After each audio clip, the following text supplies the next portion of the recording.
everyone. So this is Red. Red is a quarter horse Arabian mare that we have in training for a couple months while her mom is out of the country. And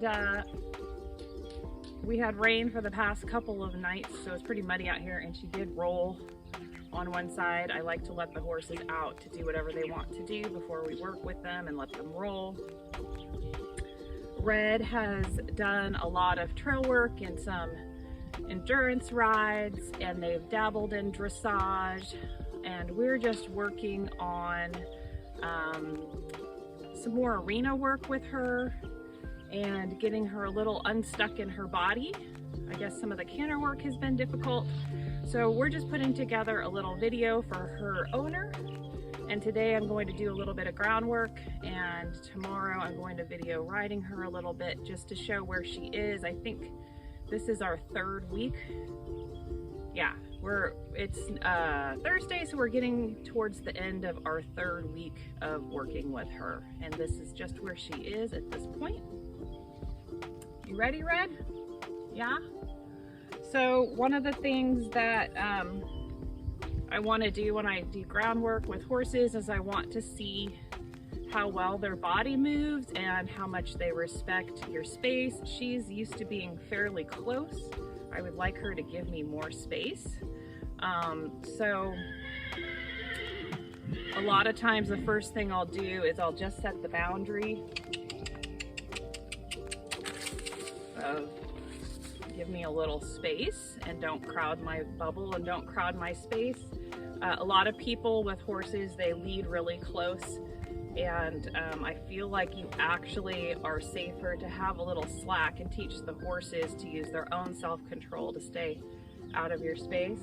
So we've done this with her obviously before, but this is where we're at. But the first thing I did when I started doing groundwork with her is I checked to see if she would yield her hindquarters. Then I would check to see, you know, will she yield her forequarters? And then we kind of move her around. Can she move her hindquarters and forequarters at the same time, stepping under with her hind inside leg, and then also able to move across with her shoulders. So it's going to be a little probably difficult to hear me if I am doing the groundwork and talking at the same time. So I am going to go ahead and do some of the groundwork, and maybe I'll try to talk through it and we'll see if it shows up or not. You ready, Red?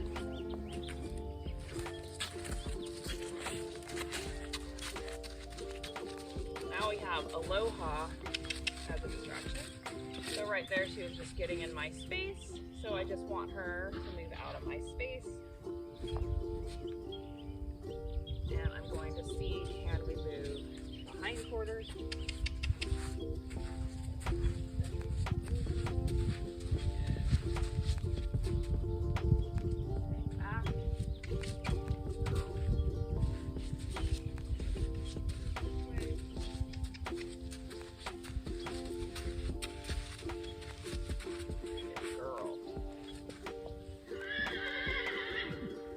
So she's a little distracted with the horses in the turnout.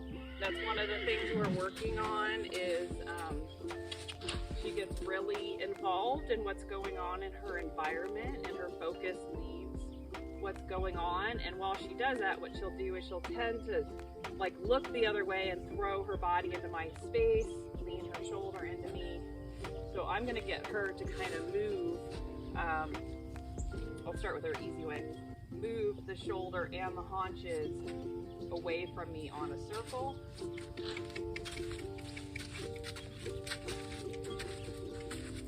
Girl.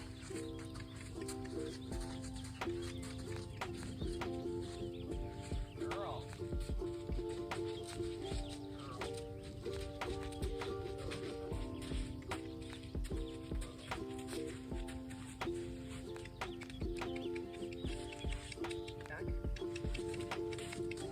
I always end with her moving out of my space a little bit. The goal with that is to get her to do that with relaxation. She was licking and chewing at the end, and then she got a little stiff, and so then I went a couple more steps until she wasn't as stiff. This side is her harder side that I'm going to do now. And doing this stuff on the ground is a really good way to figure out where the horse is stuck. I've also heard people talk about the leg that gets stuck is their running away leg, and so if you can get that leg to soften up, like the rushing off, or not necessarily running away, but you know that feeling where you can't get the horse back to you, it's that leg or that side that's stuck. And I feel like for her, it's her right shoulder. And so I'm going to move her this way, and this is the way she wants to lean into my space more.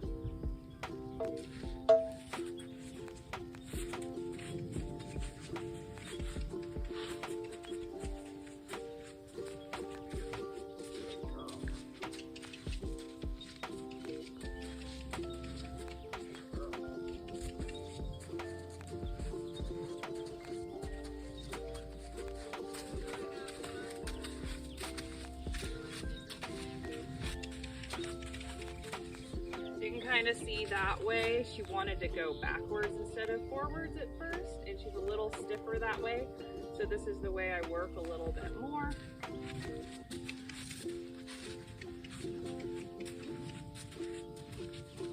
Good girl.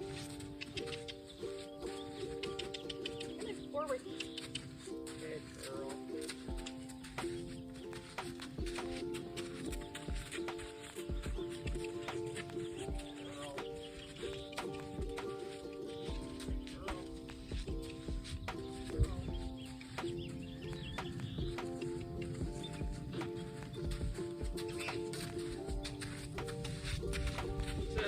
To get more relaxation that way, but also she's really smart, so if you keep doing the same thing over and over again, she gets really bored really quick and can be frustrated. Pay attention here. So I have to find little places to stop so she doesn't feel like I'm drilling her, and that she maintains focus. Another thing we do to try to figure out how loose she is in the shoulders, we're gonna back her up in a circle, and I'm gonna turn her head a little this way, and I'm going to ask this foot to step backwards and behind. Good girl. Good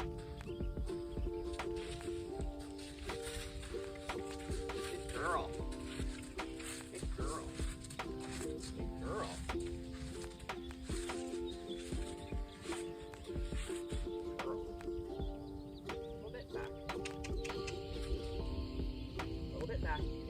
Leg got stuck. So the way we just went was our easy way. This is the leg that tends to get stuck and the shoulder that tends to get stuck. Pay attention. So we're going to turn her head this way, and we're going to ask this one to move under. And if you can see, there we go. Girl. Good girl. So that was so much better than the first time I did that. But you can see when I started with this leg, she at first stepped backwards, but not necessarily over and across, because that is the shoulder she'll tend to lean on, and especially in canter, that's the way she'll be unbalanced in canter. So if we can work from the ground to teach her that she can get off that shoulder and bend a little more to the right without leaning on that shoulder, then that's going to help us translate into the saddle. So a lot of what I've been doing with her when I ride is from the saddle, I'll do these exercises, move the hindquarters, move the forequarters, both forwards and backwards, and can you get off your shoulders? Can you move off the haunch? Can you move off both legs? Just to make her a little softer. So we have had rain and the outdoor arenas were wet. So I had to ride in the covered arena where my tracking camera doesn't work, and I didn't have anyone to video me. So I just had to set my phone up in the corner. So I apologize for the bad video and the fact that I didn't realize that there was a spider web in front of the phone. So the first thing I do when I ride any horse, my horse, any of the kids' horses, is we do at least a couple of laps around the stables. or ride down the road or do a small trail ride before we do arena work to just let them relax and loosen up. Plus, it's just really good for their minds not to always have to work in the arena. I did come in and do walk work before I started this trot work and did some leg yielding and a little shoulder fore and just a little bending and giving. But there were a lot of people in the arena earlier, so I didn't set up my phone. So what I'm working on in the trot work with this mare is her going around in a relaxed trot with a relaxed frame. Her kind of go-to is to trot very quickly, stick her head in the air, kind of look around and see what else is going on, not necessarily maintaining a tempo. So I'm trying to think about, can I sit here and bring the trot back? And then I will be doing a transition here. Then waiting for her to get soft in the halt before I give, and then sending her back off again. And I had worked a lot on getting that trot to slow down, and here watching the video, I can see that maybe I let the trot get too slow. But now this is good information, and I can find kind of that happy medium. But in all these transitions, what I'm really looking for is for her to be soft in the transition, to maintain concentration, to go around in a relaxed frame and at a relaxed tempo. One thing we noticed when we were going through a training level dressage test was that the stretchy circle was not good because her relaxation wasn't there. And if you gave her some slack, her head would go up. And so I was working this day, kind of sending her long and low and then collect the reins back up and seeing if we could maintain a relaxed frame while we were doing that. So the contact is hit and miss at this stage with this mare, but that's not surprising.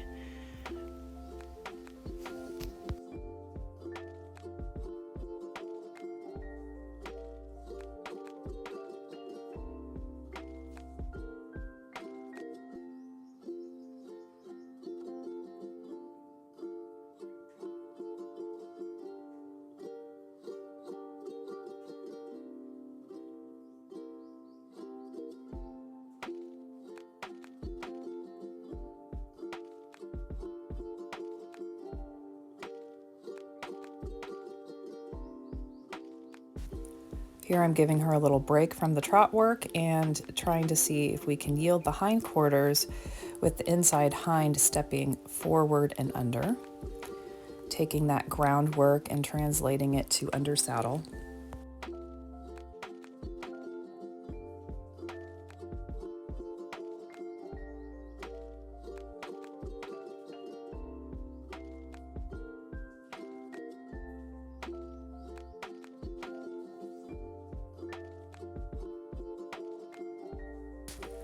When I was feeling like she wasn't very responsive, I got a little bit more demanding and she got a little stuck. But she finally made a step under.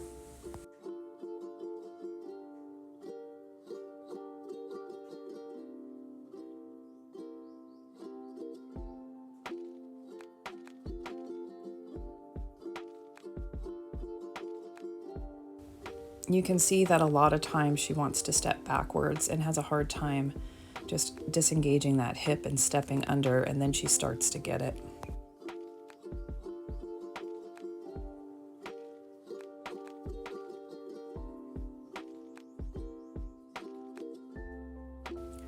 And what's interesting is usually the side they're stuck on, it has a lot to do with that hind leg. So you can see she's a little more stuck on the right hind leg, which is also the shoulder she's stuck on and also the rein that she can get stuck on. So if I can loosen up that right hind leg and then get the shoulder loosened up, then she'll loosen up in that right rein.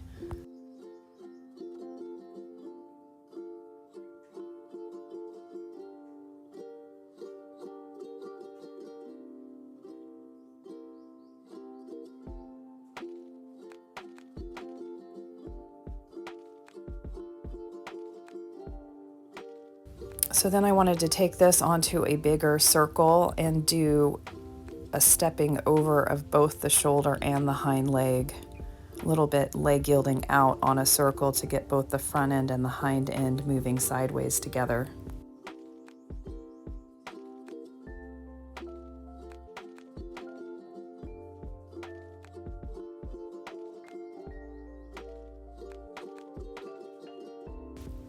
So I just cut a section out of this because one of my borders came up to the rail and needed something. But here I decided to come back and do a little bit more work before I attended to the border's needs. And I am trying to get her a little bit counterflexed on this circle and moving that right shoulder forward and across, getting that right shoulder unstuck, and I was pretty happy with how she did that.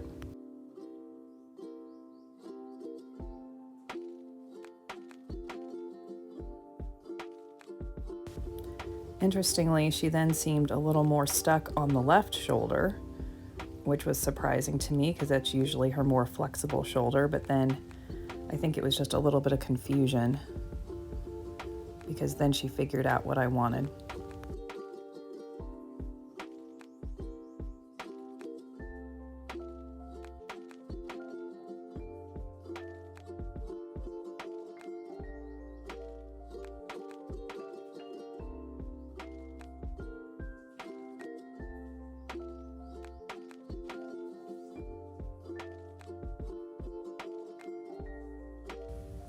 So I had to go take care of some business and decided to just go and send her on a trail ride after that. But here is some canter work with Emily. And what we're working on in the canter work is relaxation and being able to go slow and not rush. So you can see her head's in the air, she's fighting a little bit in the contact, and she's not very relaxed in the canter. So we're working on a circle and bringing her up into the canter for a couple laps and then bringing her back down and letting her brain calm down and then trying it again, trying to get those transitions not so abrupt, and also just trying to work on her balance in the canter and her relaxation and trying to convince her that the canter doesn't mean we have to go rushing off with our head up in the air. So again, we haven't been working that long with this horse, and it's definitely a process, but we're happy with what she's doing so far.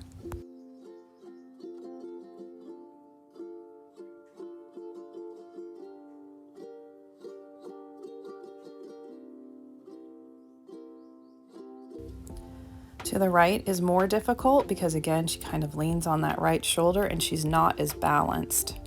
So it's almost in the canter, she might be a little panicky on maintaining her balance and a rider's balance. And so she's a little quicker and a little more wound up going this way. And you can see that was a pretty reactive transition to a soft request from Emily.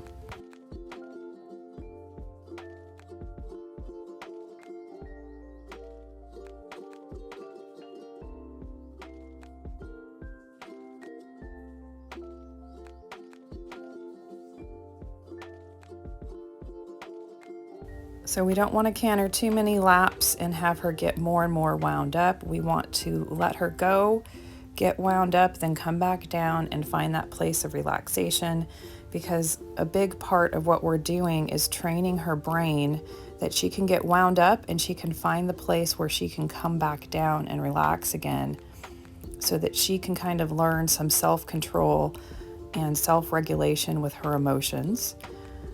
But you can see she really doesn't want to bend to the right this way. She gets really fussy in the contact. She's anticipating the canter to part. So Emily just waits her out a little bit and says, calm down and relax. And then tries again. And we have the head throw in the air. And part of that is a lack of balance or a loss of balance. You can see her leaning on that right shoulder.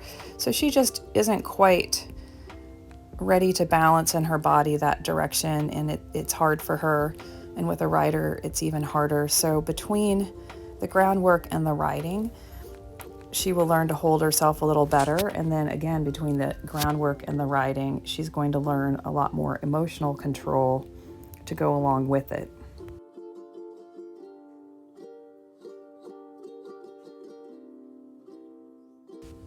So although we made this video mostly for the owner, I hope everyone enjoyed it and learned something.